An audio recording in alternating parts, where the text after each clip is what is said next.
Welcome to Art and Conversation, where creativity meets the courage to share.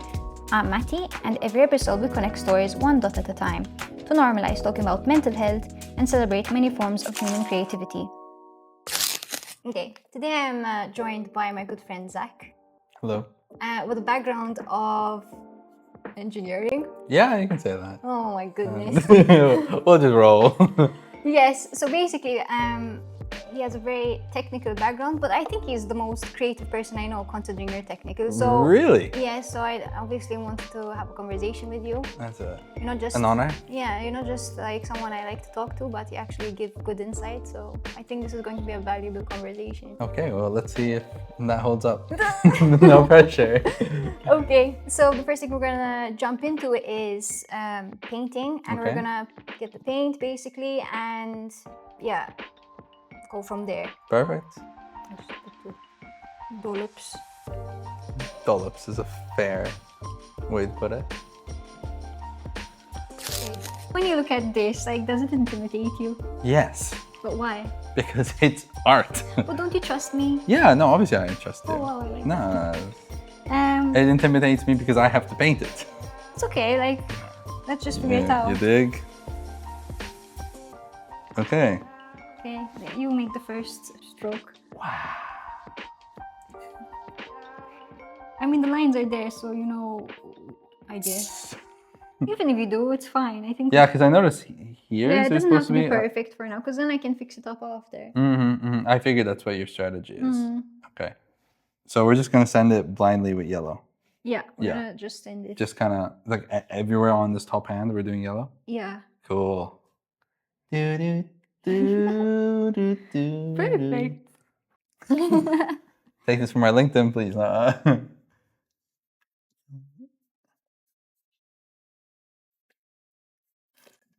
So let's start with creativity. Yo, what about it? Yeah. So first of all, maybe before jumping into creativity, what did you like connect to this project? What did you say Well, besides being my friend and saying that's a huge part of it. Uh-huh. And then obviously, I think as well, it's good to try new things and things that perhaps you're uncomfortable with, like painting or being on the camera.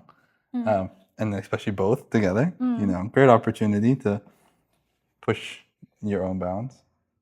It's a lot of paint. I know, I'm just gonna, you know, dap it around. Don't forget to paint. You're doing a good job. I'm proud of you. I mean, it's painting within the lines. I hope I can do that. It's all fun and games when you go off the rails. But yeah, I mean, I think as well there's a great conversation to be had, as there always is and always will be, around creativity, how it pertains to everyone, you know, each individual. Right? We all lead our own lives and we have our own characteristics. And I think exploring that's always super interesting. I mean, people devote their entire lives to trying to understand the intentions or the what creativity looked like for one specific person. So yeah, see what it looks like for me. So if I told you how you're creative, like if I told you, Zach, what does creativity look like for you? How would you answer that? No, I think that's actually not too hard for me. I'd say it's problem solving. So I'm a huge problem solver. And then for me, my solutions to problems are to be quite creative. And that pertains to both physical problems and social problems, sure. But for me as well, because of kind of how I approach things and trying to fix things, and then like given that I design and like 3D print things as a solution, you have to come up with your own understanding of the problem and then a creative solution given the constraints that you have to reach your desired outcome. So, you know, sometimes that means trying new things. Sometimes that means trying a number of things and seeing what works and what doesn't. But yeah, I mean, ultimately for me, you know that I 3D print a lot of stuff. I got into that only because I cannot draw. I can't draw, I can't paint. I have had for the majority of my life no way to express my thoughts. Like if I wanted to demonstrate something to someone, I've had no way to do it because I suck at this. And so I started teaching myself how to design things digitally because I could then accurately represent what I was thinking. So you had the desire to create something, and you were trying to find your medium, basically. Bingo. And your medium is? In this case, digital design, like CAD. Yeah. Wow. You are a problem solver. I thought you were going to say I am a problem. I was like, damn. Oh my God. What did I do? There's all that yellow I put on. Okay. Let's just take a step and look back and admire our work. Mm, Damn, so good. really It's invokes emotion. Yellow is just such a strong, vibrant color. You don't strike me as someone who's scared to try new things, though. I try not to be. I think we're all scared to try new things. Are you? What are you really? You never gave me that impression. No, I try not to be. I think it depends on the intensity of the thing. Like when I went skydiving, I was fucking scared, you know? But you just have to commit. So. This is not skydiving. Anyone can do No, but to be honest, I thought this would be a bit more like each person has their own canvas and you have to paint something. And I was like, ah. Have you ever seen those videos where the two people paint each other and then they show each other? And mine is always the really bad one. Did you have to structure these episodes in terms of who did what when, based off of artistic ability? No. Really? No. I would have. You know, like the person who I know has no art background and you're painting, I would have been, yeah, you can do the black. No, I actually, to be honest, have faith that everyone can paint, so maybe I was a bit more hopeful. Yeah, that's the word. Good for you.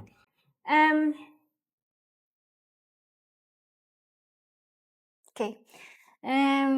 Yeah, so I was hopeful for everyone. The only person, so I have invited another best friend. I've invited Monica, and she's going to be the last episode. Okay. Mon will be a good episode. Mon will be a good episode. Hopefully she won't distract me because... Imagine that. Because we will go off topic. I mean, I really feel like we go a little bit off topic, me and you, but she's also an artist, so it'll be easier. Yeah, that's why I'm saying like she will be very constructive here. And I think she has a lot to add, like her perspective, but also her profession, her creative outlet is, I think, very expressive naturally. She's an expressive person. So I started with how I see you, basically. That was the intro. I went in here and it was like, how do you find creativity in your life and how it shows up? Let's go into what I spoke about in the last episodes, and maybe you can give me your hot take on each one. Oh, okay. Okay. So the first person I spoke to was, her name is Emily, and basically she is a chef. And she basically spoke about, well, we discussed how flavors and food kind of puts us in a good mood. Absolutely. And you, I know you love cooking as well. I do. And I like eating. And you like eating, but you like cooking. And, I do. And so you like doing a lot of things. I know you like cooking, so that's why I said, let me talk about Emily a bit and about why you cook and link those dots together. Yeah, okay. Like connecting the dots from one place to another. And why you do that. I think I know why you do it, but I really just want your perspective on it. Okay. Why you got into that. I mean, as I said, I like to eat. So I feel like it's a natural progression. But I think as well, food is one of those things that good food releases dopamine. Like we can all get around good food. Food unites, and you know, our earliest memories, you sit down at the dinner table with your parents, blah blah blah. Like it brings the family together. And so for me, cooking has been not just something where I get to cook for myself, but I enjoy kind of cooking for others and trying new things, particularly in that. Trying new cuisines, things I've never heard of, things that seem really strange or foreign to me, and I say, well, why not? Let me try it. And you, in the moment, what you end up happening is you learn these different techniques, these different cuisines, these different methodologies of cooking, which I enjoy to do. But then you also have the outcome of you try something new, you sit down with your friends, your family, and you eat. And if it's good, you have these positive emotions, you feel good about yourself, and you're like, you tick a box in your mind. You're like, I can now make that, or I have made that, and then I think all of that, especially with cooking, what you're doing is you're not just learning how to make the meal, but you're learning the foundations of cooking that type of meal.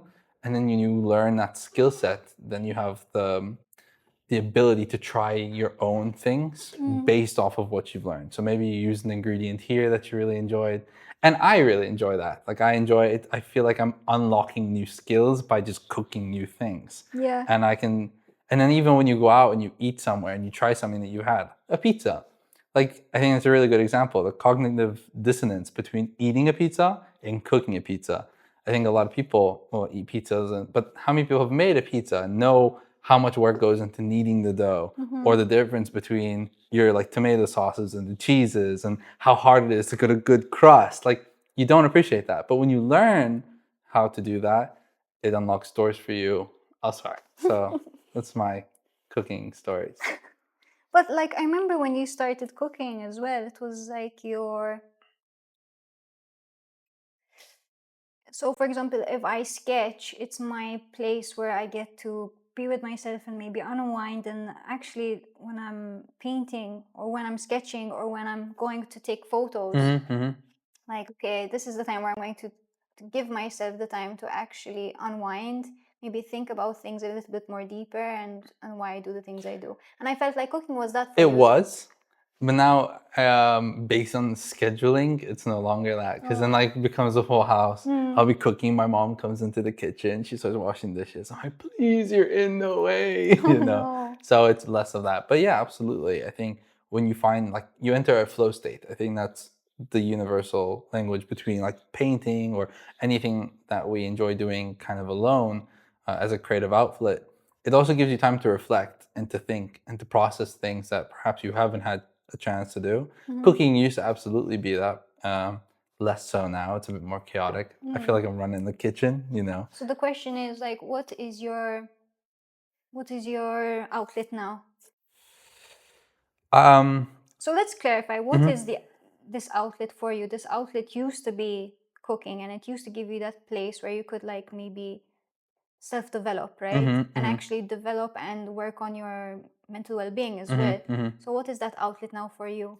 I find that the most reliable outlet for me is like running. If I run, I have the ability to reflect, be very inflective, and in fact, I'm encouraged to do so because it takes my mind off of what I'm physically doing. But then as well, you do have the physical aspect of it, where you're releasing endorphins. You're moving, like it feels good, and I think that fluidity helps your brain think as well. So that works really well for me. But I think there's a number of outlets that I have personally. I have quite a few hobbies, and then being able to do any of them gives me that space, gives me that time to kind of keep myself physically busy, but mentally I can process, and mentally I can go through things and really just decompress. I think that's what it is. I like that.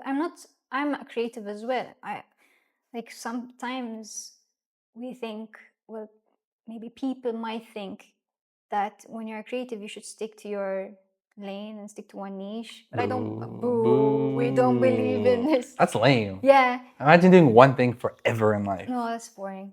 Like, I mean, you can do it. It's your own prerogative. Yes. I think I also touched points on this with Emily. She was like, yeah, especially if you need, it makes sense if you need to monetize. Yeah. But as something for your soul, that's it. You have to explore. And the thing is, I think even the argument of if you need to monetize, I feel like that's extremely even that for limiting. Me. Yeah. Because yes, it works and it's stable, but I think in reality, that thinking is more us craving stability, right? Because you can totally explore something new. You can totally take a break. Maybe let's say it's your career, you take a change of career, maybe you take a pay cut or something, but if you want to, you can. And I mean, you see people who pivot in careers all the time, and professionals who go through, let's say, kind of PR rebrandings in terms of what you know them for and now how they're trying to present. It's doable. It's just, do you want to do it? Saying, do you want to stay in the same niche? Not really, no. No, I think... Even if you're in a company, for example, so if you're in a company and you're in a corporate job, yeah, you don't want to stay in that same position. You want to kind of Yeah, you want to move up. climb You the totally ladder, want to move and up. you want to find those different positions, even if it's. And I maybe- think honestly, most people who are in kind of that kind of, I myself, I work a corporate job. You crave the stability of the job, and that's why you have that type of job, maybe in part. But you constantly want growth because in reality, you're not working for the love of the work, but rather what it means for you. And growth enables you to then do the things you want to do. I mean, I think now as well, kind of with the life structure that we have, the 40-hour work week, the cost of living, there's a lot of emphasis on staying alive and trying to make ends meet. And I think whereas before that was more of a case of work hard, play hard, like I can put the time in an office and I can then get the money to do the things I want outside of the office. Now there's less time and space for that. And I think that's changing the way people think in terms of how their risk appetite to try new things, to pick up a hobby, to pick up something that might be costly or have a learning curve or require a time investment, because functionally they can't, they're not willing to, to balance it. So, little bit. So when you say people kind of try to find that balance, so what does that look like? That struggle, and I think people. Maybe I don't relate to it right now. Probably in the past I have when I worked in an office. But if I was in an office, like how would we relate and how would we navigate through that problem? Like what is the common thing you think people struggle with? Balance. Balance. That's the easy one, balance. Everyone has aspirations, not everyone has action. Okay, so like you meet a lot of people and they'll tell you, oh, I really want to do this one day, or I've always wanted to try this, or things along that line. But when you ask them, like, what steps are you taking to get there? There are none. And I think you find that, especially in this type of environment, you find a lot of people who their career they got into this line of work at a younger age, and they've grown naturally in that position, perhaps in different companies or similar. And life has happened. They've gotten married, they've had kids, or maybe something's happening with their parents health-wise, right? Like these things are happening. And now they're at a place where they feel like they can no longer realistically try these different things. They're like, oh, I've always wanted to go climb Everest, but now it's like I have kids and I have a wife, and like it's harder to do. I don't have time to train, and so people stop before they even start. Did they stop? Do you think they stop themselves because they don't believe in themselves? Maybe. Or do you really think it's time management? Because I mean, maybe a bit of both. Maybe a bit of both. I don't think it's easy to clarify or classify one thing for everyone. Everyone goes through has their own reasons, but I think without fail, the environment shapes you, and in that kind of environment, creativity isn't really a forefront, or pushing your bounds isn't really a forefront of a value. So as such, you become a bit complacent. How have you navigated? Because you can only speak for yourself. Yeah, and I know you've struggled sometimes. Very much, yeah. So like I believe like when I've struggled or you struggled, I think we've come to each other and said, let's try to do it together. I think a big part of moving forward sometimes is the environment, it's the community. The community becomes your environment though, right? Yeah, but sometimes you don't have the community maybe at home, or maybe you don't have it in the office, but you have to kind of seek it 100%. But if you don't, right, so using this as an example, imagine if we don't seek each other or anyone else, you become left to your own devices, and you become again a product of your environment where the only people you're interacting with have a mindset. You go home or you go to your own space and it's just you and you're brooding. And you have no contrast, no contrasting opinion, no contrasting energy. So, of course, you stay there. And I think that's something as well. I mean, we have very different worlds, very different lives, you and me. But when we are able to come together, like it kind of relaxes the tone on both sides. And we're able to say, like, okay, maybe life isn't so bad. Like maybe I just needed to take a deep breath, have someone kind of sober me up and be like, listen, like you're all right. Yeah. And then even just to get out of your own life and hear about what someone else is doing, or what they're working on, or what makes them happy. Like, I don't know, it just kind of resets you a bit. Okay. I have a good topic to pick on Let's hear it. with you, because I know you struggle. Oh, I know where this is going. Okay, It's do friendships. it. I think you should do it. Yeah, open this. Yeah, so I think when it comes to friendships, I think you're not, I mean, you are special to me. Thank you. But I don't think you're special in the sense that you are alone in that feeling where you struggle to like reach out to friends or maintain Homie. Okay. When someone's not in front of me, or I don't see them frequently. For me, I find it very easy to forget, in the sense that I don't have the best memory or whatnot, and so I think with so much information that I process every day, things just slip to the back of my mind, and I trust that if there's an issue, the person will reach out. Something that I know I need to improve on is actually just reaching out to people to meet up. Like, I find that typically when a friend and I meet up, it's because they've invoked it, not the opposite way. And there's a number of ways that I feel on that, particularly that, like, it's not exactly fair to that person, but also it conveys the wrong message that they're not a priority. And I guess when actions speak louder than words, that might be the case. But in reality, like, I know intentionally that's not the message that I want to be sending. It's just that I personally will struggle to deal with everything in my life, and that falls down. Like, I'm trying to hold on to too much, and I keep dropping things, and that's one thing I always drop. But that's okay, because we communicate that with your friends. Yes, and I think the people who know me, and especially over a period of time, know that there's no ill intent. It's not that I don't reach out to a person because I don't care about them, because I think it's quite the opposite. Like, if someone ever messages me and says, "Hey, I need help with something," or "I'm in a bad place," or "Hey, Dick, do you want to reach out?" Yeah, I'm down. Like, the effort is there. It's just in reaching out first, because I know it feels nice to have someone reach out to you, and that's something that I need to work on. But I think the people who know me know, like, that's not it at all. Just busy, not good at prioritizing the right things. And but if you need me, or if you want to hang out, like, I'm there. Like, we'll make it happen. Statistically,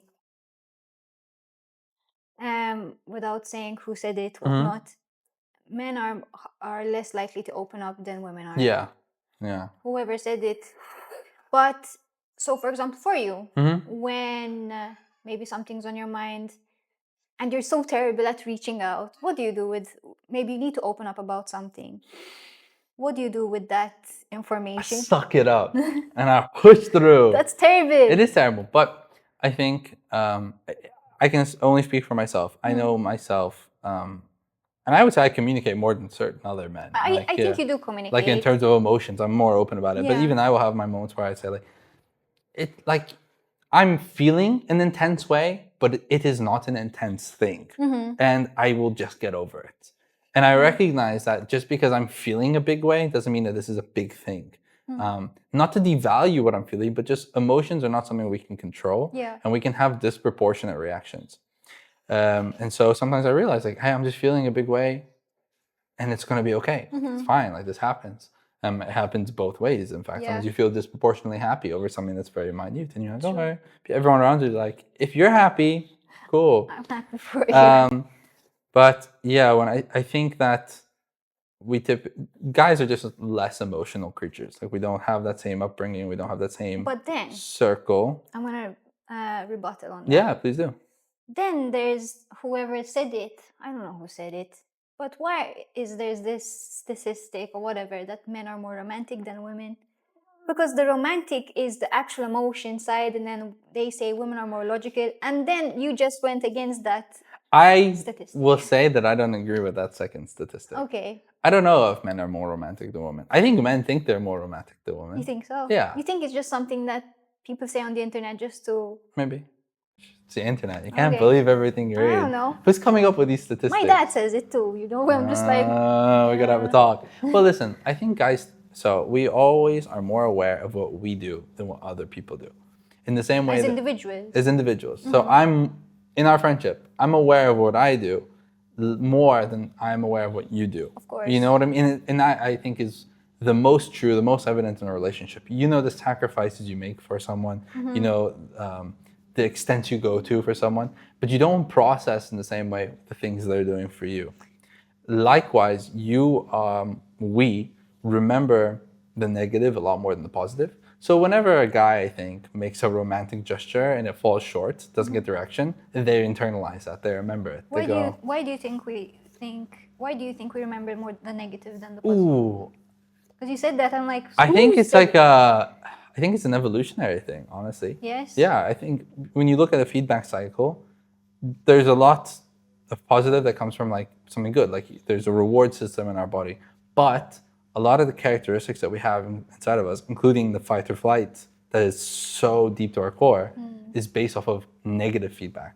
When something bad happens, we need to learn to evolve. And what that means is it is ingrained in us, either in our memory or on our physical level. So when something bad happens, like you can have a very fantastic day, but the moment or let's say you're on holiday and you've planned your trip to a T, you have a 5-day trip and you're on the 4th day, everything has been going great, but something goes wrong on the 4th day. That day, you're going to be thinking about that. You know, you're going to be, oh, it's like, I'm so bummed that we didn't get to do this thing, and like things were going so well, and like you really hold on to that, even though you've had 4 times of the success. Like you're gonna hold on to that, and we'll do it in different amounts and in different scenarios. I think it's a mindset thing. It is totally a mindset thing, but it's very easy to fall into and to hold on to the negativity. But really, what I was referring to in that first case is just that we remember the shortcomings in this romance sense as opposed to the positives. Like, oh, they did something to me versus they didn't notice I did something for them. We remember ours more. You remember that side of the conversation. Romance. Hell of a topic. You can go hours on that alone. Oh, fair enough. Yeah. Should we do another layer? Let's do it. Okay.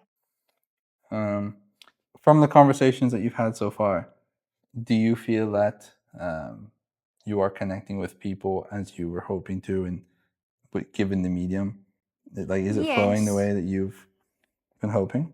Yes, because you're the 3rd person, to be fair. And for example, the last person I spoke to, although I don't know her as much as you, but I do know of her, and I do know a little bit. We've hung out quite a bit, but I got to know her on a deeper level as well. Right, which I'm sure is great. It's connecting, but I think the way I really want to connect is understand everyone's perspectives and open and broaden my own. Broaden your horizons, you might say. Basically. How fancy schmancy. But I'm doing it very intentional rather than just waiting for the conversation. I think it's great, honestly. Especially this level of planning and what's the word I'm looking for here? I guess intention. Yeah, it's just you have a specific outcome in mind here, but it's not about the destination, it is about the journey. And in our case, the journey today is very yellow. Very yellow. Let's see. How long did it take you to sketch this up? I don't know. 20 minutes? I wasn't there. He was here. I was. To put it on. Yes. I thought you meant on the iPad. Oh. You look so confused. You're like, I don't know. He was literally the one filming. Probably 20 minutes. Nice. Efficiency is key. I am contributing. Perfect. Contribution. Let's take a step back and look at our work.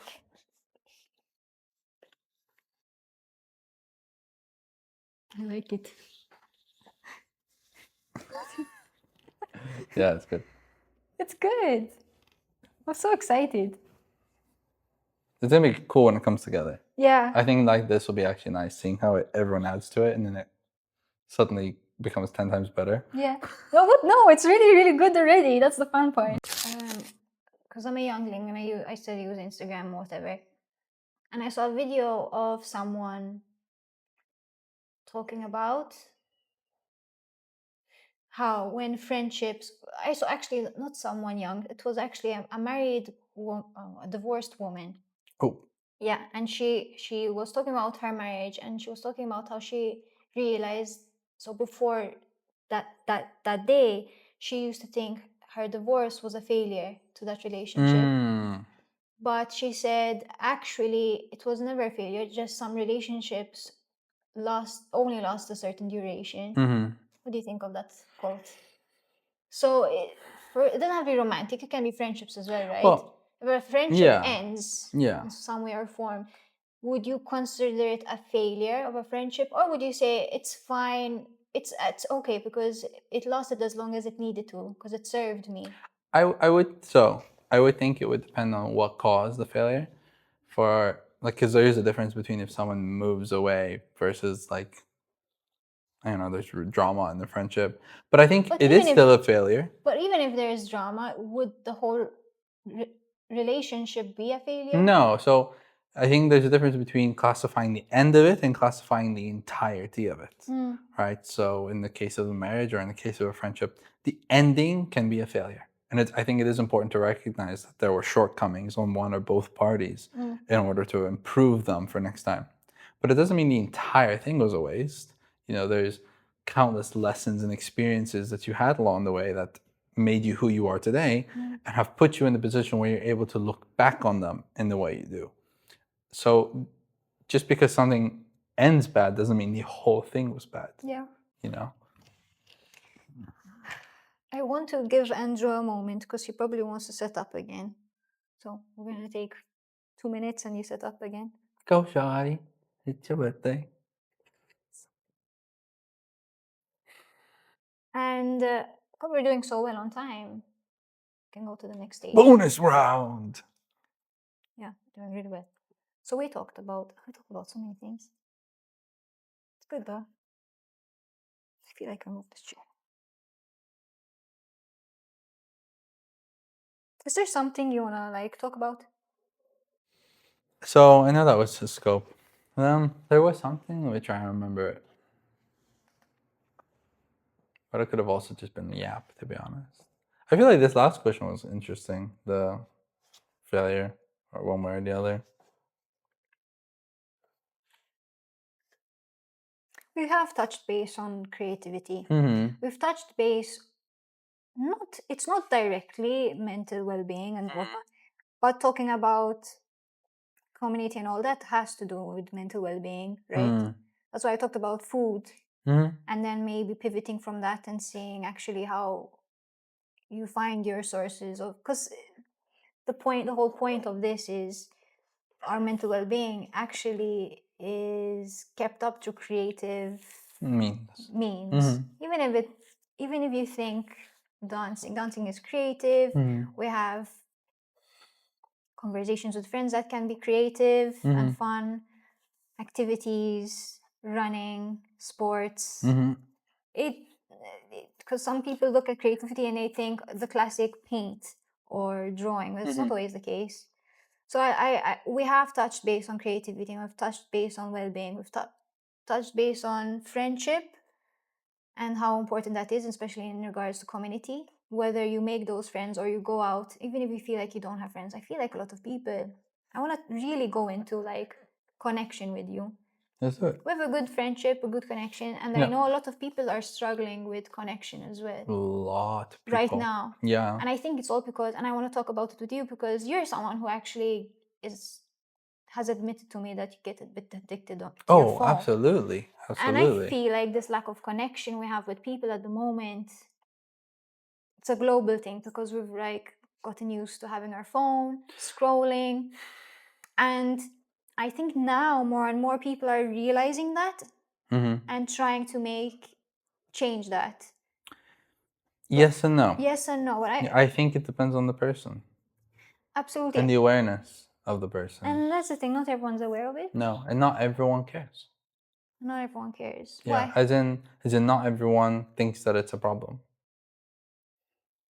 Maybe they don't recognize that right now, but maybe they feel it in the future. Maybe they'll feel lost and why do I feel a certain way? Maybe. I think it's a really interesting discussion point, and we can probably speak about this for hours. But rather than talk about it generally, let's talk about it with you. Oh yeah, no, So it'll be absolutely. So I think that it all has the same root cause, whether we're talking broadly or specific to me, which is ultimately there is an infinite world on our phones and on our devices, and there is a positive feedback loop when we use them. Now, whether that's scrolling, whether that's playing a game, whether that's communicating with people, typically from our screens, devices, we get dopamine, we get positive chemicals in our body. And so we do build a chemical addiction, whether we realize it or not. I myself am no different. I know that I am susceptible to falling into that where you just spend too much time. Like you sit down for maybe like just I like deserve a break. I'm gonna sit down, or you go check my phone. Next thing you know, you're scrolling. And I do it too. And I'm no more aware of that than when I actually choose to remove my apps, and I realize like I keep opening my phone for no reason. Like I had nothing to do, but I go on my phone, and that's when it really hits me that wow, like this is bad. And I think people who never try to remove the apps, never recognize they have a problem, never make that point, never realize the extent of the problem, so they never begin that process. But yeah, absolutely, I think there's a lot of potential with these devices, and they're very powerful. But we, based on the applications we use, we are the product. Our attention is not just farmed but cultivated. Constantly, we're being A/B tested against and studied essentially to understand what gets our attention the best and what holds it for the longest. So when we go on our device and when I go on my phone harmlessly, what I think. So, yeah, I mean, you go on it harmlessly, but the apps that you are using harmlessly are not using you harmlessly. They're studying you, they're farming you. And so, yeah, myself, it's easy to fall into, but then I recognize like hours have gone by, and in a life that is limited, I am wasting time doing something that is not adding to my life, but rather detracting from it when I have aspirations that are like big and I want to do things and I'm not doing things. So I try to snap out of it. Not successfully at times, but that's okay. No, I try. Yeah, we all try. I mean, not so that you're talking on your own and feel like you're alone in this. I know I'm not alone. It's an I scroll epidemic. as well. It's an epidemic. It absolutely is. Like I'm stuck on my phone in the morning. I never used to, but recently I'm more like stay 5 more minutes on the phone and then. To be honest, I wonder, linking to this discussion, how creativity is going to change in the next, let's say, generation. Aside from being constantly on our phones and stuff, where I would say experiences are less unique. So there's less unique things to you or that are impactful to you that maybe drive you to be creative, to seek your creative outlet. Because in a day you can see something that is here or here, in terms of your attention span. But also now, obviously, AI is this buzzword, but we're seeing AI generated video and AI generated music, AI generated art. And I really wonder how that's going to change the scope of creativity in terms of, do we consider someone creative if they are based only if they create something purely themselves, or if they enter a prompt to create something? Because I'm sure at some point that will be considered creative. But by today's standards, is that really creativity? By today's definition, is that really creativity? If you go and type a prompt in and a song is generated, is that your creativity? Right? Because it's less skill. It is less skill. And there's less that separates you from me in our ability to do that. Yeah. And our stylistic means of doing so. I'm curious on your thoughts on that. My thought on this is interesting. So I feel 50-50 on it. So on one hand, AI is good because like certain tasks that we need to get done are fantastic for, like, wow, okay, now I have more time to do this, right? If a creative were to go into AI, whatever program it is, and give it a prompt, they are still giving that creative direction. Sure, absolutely. However, I think what's gonna happen is people who want to maintain that skill of thinking, critical thinking, would be considered high-end, and people who use AI will consider low-end. So we're gonna have like a gradient now of Yes, but only the people who are, I think, the elite. I don't know how to even explain it, but I think if you really want to use AI to its fullest and then just really rely on it, that's okay. Then don't expect me to respect you as a creative, because you are no longer training yourself to critically think outside the box. absolutely. And reality is AI will only get so far, and then it needs more information to be fed to it. True. So yes, I understand someone who can't draw whatnot will probably push away the graphic designer or the creative who can actually think outside the box for AI, and that's such a shame. But at the end of the day, there's going to be a point where people will need them again, because AI has run out of ideas creatively. Even the skill set, it's such a precious thing. I don't know how it's going to go, how this will go, in what direction. But without a creative, like, you couldn't even create AI. Oh, for sure. But I think that reasoning stands across a lot of things. So AI is going after a lot of programming Yeah. jobs. You couldn't make AI without programming. Yeah. It's a vicious cycle. And I think what's really scary is after 10 years, there would be a generation who were never taught this skill set, or who never felt the need to learn the basics of drawing or painting or music production or whatever, because that has always been the go-to manner. But the people who have that skill set will be considered elitist. Potentially, and potentially. like a painting will then be of much more value, because that is a skill, or that would be something precious in someone who. I think That's this is what where I think. I get 50-50, because I also understand that outside of the creative space, people do not respect creativity, in the sense that a lot of people do not appreciate the skill and effort required to, let's say, paint, unless you are a painter. Yes. People do not appreciate That's a simple example. A simple example, but let's say music. Music. People who are, and you know it, people who are live and breathe music, when you speak to them, they start saying things to you about a song or otherwise that goes over your head, but you can tell there's real genuine passion for it, and deep understanding of it. And that goes, I think, to all degrees of creativity, filming and painting and music production and whatever it might be, creating essentially. And I think that's going to change, because people just will not learn that. And that's really interesting to me. It is interesting, but so being creative, it's interesting. So you're either an artist or you're not an artist, right? You're either creative or not a creative.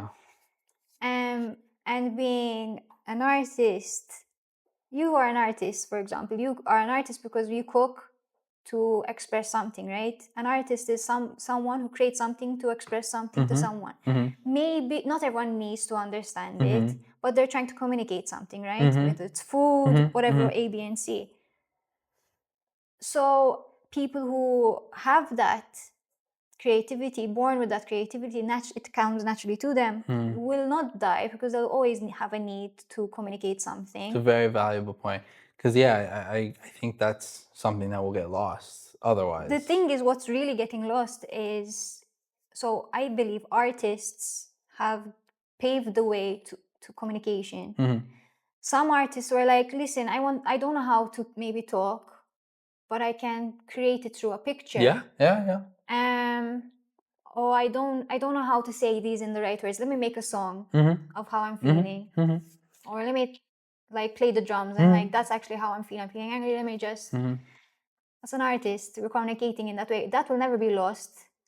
But because of AI, and it is like destroying some of those critical thinking things that, or that connection with ourselves.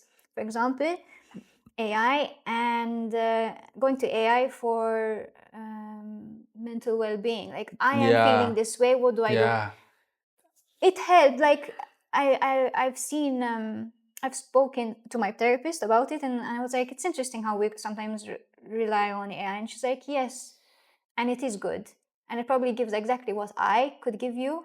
However, then you're losing that connection with someone. And that is the thing you can't forget. And that's something I think in general is at risk of being lost, is the connection.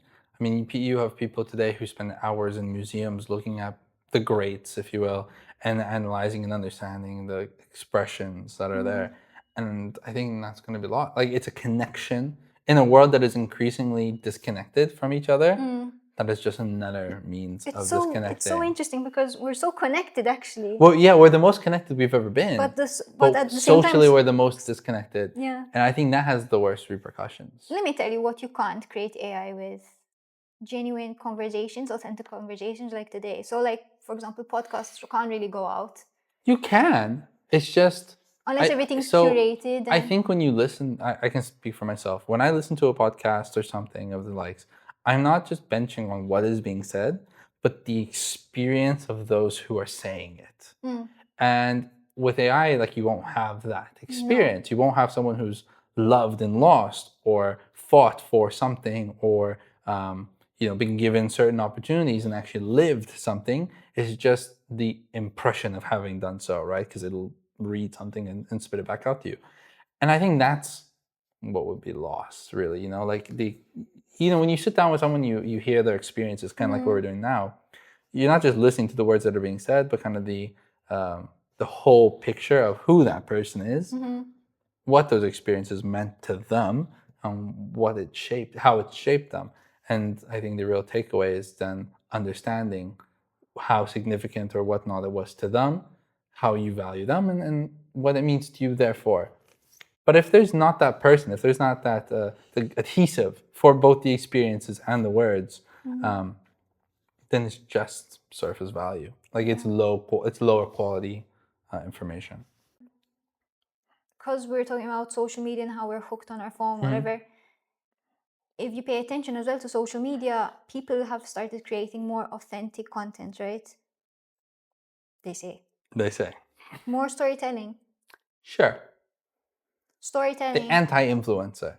Yes. Yes. Because there's a lack of connection. Yes. Before, like, maybe people used to just create what the people wanted to see, so to speak, and not the reality. Now people are trying to break out of that. So I see a change, and people are getting there slowly. But then what happens after that? Like, are people going to get to know? It's a trend. Everything's a trend. And I think as well that the thing is, there's always niche groups who are doing everything. But it's what worries me, or where my focus is, the majority. The majority of people are not looking at the trend breakers or the people they're not looking at the anti-influencer. They're looking at the influencer. Kids nowadays, like, they don't want to be policemen, they don't want to be doctors, they want to be influencers because they want the fame, the power, and the life that comes with it. Ooh. They're not interested in they are interested in selling out. And yes, there is always the voice fighting against it. We're so lucky to have them. But I think what concerns me more is the trajectory of this. But think about it. I could challenge it again. But if everything's going to be AI and people are going to lose jobs, what's the one thing you can do probably that is going to benefit you? Probably going in that route. Yeah.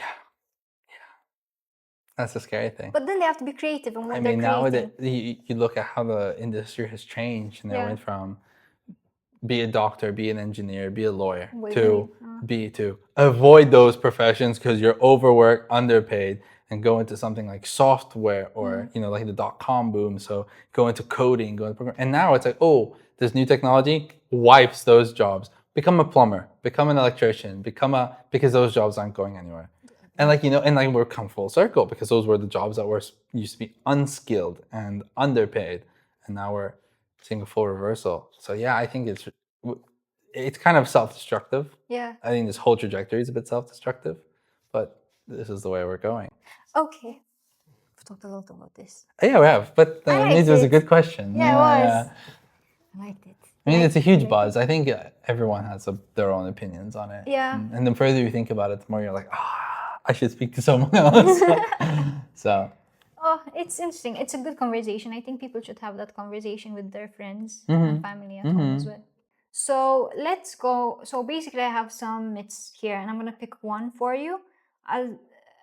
Mythbusters. By the way, just to let you know, these are what people think on the internet. Okay. It's not something I've Disclaimer. Thank you. Yes, and we can I wouldn't care if it is what you thought. Fair enough. Fair enough. So this is the one I want your opinion on. So rational people don't struggle with mental health. I think everyone struggles with mental health. I think rational people not hide behind their rationality, but explain everything through their rationality because emotions are complicated and difficult. In reality, emotions are something we have to deal with.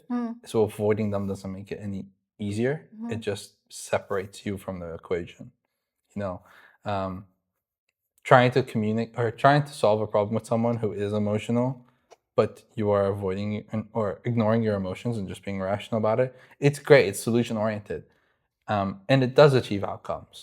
That means you are able to handle things better. But it doesn't mean that you're able to handle the reality of your situation better because you do still have to communicate to someone who has an emotional side. Yeah. And so you need to be able to address that. And the best way to do so is through your own emotions and to be relatable and to be empathetic and to be understanding where they're coming from and to have that communication, because otherwise you come across as cold and disconnected. In reality, you're not, because you're still human. You still have your full emotional side. You've just done better at separating yourself from it, but it means that you're worse off in terms of actually reaching the desired outcome. Yes. I think being rational, being logical in certain conversations are good when you need to problem solve, but excluding like that emotional side, that's probably, because I don't know, it's like we're saying here that if you're rational, does that mean you're not emotional? If you're rational, does that mean you don't connect? Because if I feel like if you come to me with an emotional, if you're like, man, I'm so like this, and I'll be like, give you the problem without actually addressing how you're feeling, that's Comes across as cold. Like if it's cold. like you don't But in understand. reality, you're not. If I do that, that means that I am avoiding my own emotions. Yeah. That's how I take it. And How I then take it. I agree with you. And I think, and then when how that all pertains to mental health, if you're unable to connect to your emotional side, if you're unable to move through life with your emotional side, it means you don't have not control, but you don't have an understanding of your emotional side. Probably. You know, because you don't exercise that muscle often. Let's say it's an exercise. And basically. so then, yeah, you are susceptible to the same things as anyone else in terms of mental health. Your lows are low, your highs are higher. I think you try and keep at a baseline average and avoid those, but it doesn't mean that when they come, that dealing with them is any better. So, false. Because when did you really come to self-actualization? Oh, I think that's so. Do we ever come to self-actualization? There's a point where we become more aware. Like I feel the like frontal when lobe you're, development. Yeah, when you're a teenager, I had it you're young. so they say when you're a teenager, Yeah. you're so No, I had it young. self-absorbed, right? You're so into yourself and it's all about you, and you don't understand me, mom. You don't understand me, dad. But then there's a point where you're like, it's not about me anymore. It's literally about. No, I mean, I know exactly what you're getting at. I would say for me, it was a very young age. I can't tell you specifically when, but I would say like 6, 7. Look at you. But no, it was out of necessity. It wasn't out of like luck. Yeah. My personal life had some chaos in it, and like I became the mediator between my parents. I don't know. I think as either who I was or as the eldest sibling or someone who just loved his parents, I wanted to see them stay together. I wanted to see peace in the household. So I became the mediator, and I learned how to communicate between them. And it felt like my responsibility to keep them communicating, to try and keep the house calmer, because ultimately it's what I wanted that benefited everyone. And then that, I think, propagated outwards. Like my friendships were also mostly growing up. I was more of like the nerdy guy, still am, but so my friends were mostly women and not guys, because the guys wanted to play sports and were more rough, and I was like, you guys are lame, you know? And they're like, no, you're lame. And I was like, you got me. But then because my friends were mostly women, it was more these emotional conversations and kind of sometimes mediating, but also just understanding how people think. And I kind of became the therapist for a lot of people growing up. And more than anything, it just taught me how people think, and I learned from other people's experiences. With you saying that, to end off, If you could give your younger self some words of wisdom and advice, because no one probably was there to guide you, what would you tell your younger self? It's an interesting question. Yeah. I think there's not much that I would tell myself specifically, because like I wouldn't change anything, you know, if I could. But I think it's the same thing I would tell anyone, which is it's gonna be okay. Like, you know, the bigger picture, it's going to work out. Just don't run from whatever you're going through. Lean into it. And I think that just summarizes everything. Thank you. I mean, that's the end. I give you a hug. Yeah, we nailed that. That's one yellow hand. That's one yellow hand, and we're done. And we bye. Thank you to our sponsors. Thank you to our sponsors. Yes. Yes.